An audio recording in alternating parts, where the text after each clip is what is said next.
Hey gang, Zippo.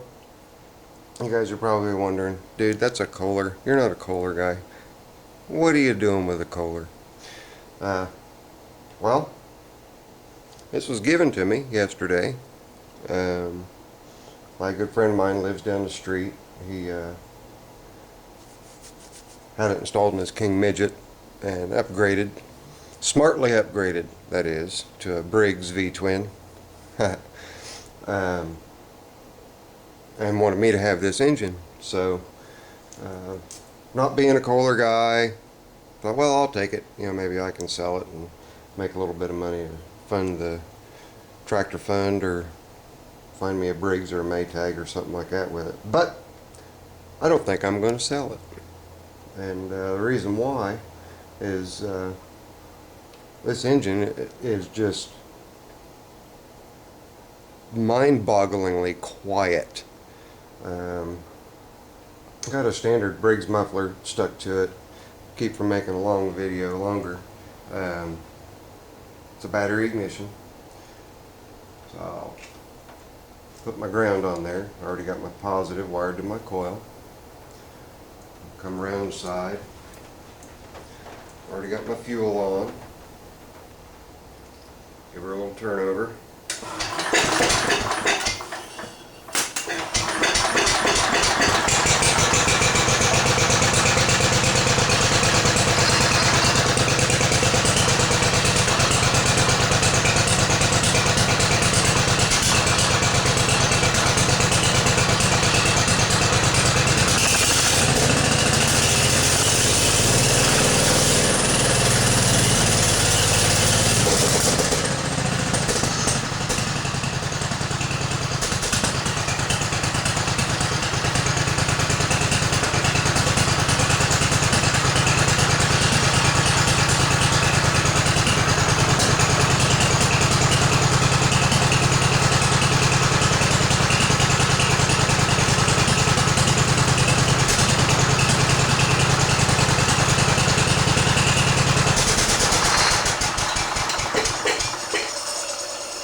That sound you're hearing there, it's got two slip clutches on the other side, which is kind of cool. I'll bring this around. They're both set to engage and disengage at different RPMs. I'll show you those here. Right there. The inside is a centrifugal clutch. The outside is a centrifugal clutch. Both of them have different spring settings, so one will kick in, this one first. That'll be first gear. And this one will just freewheel. Kind of like freewheeling on a bicycle. You can run your pedal backwards, and as soon as you pedal forward, it engages and gives you your forward momentum. The pulley system that's set up on this, on the axle on the King Midget car, is essentially the same thing. You had a small pulley that ran first, direct drive, and then when this clutch would kick out and this one would kick in, it would take over and it would run the larger of the two pulleys on the axle to give you your second gear.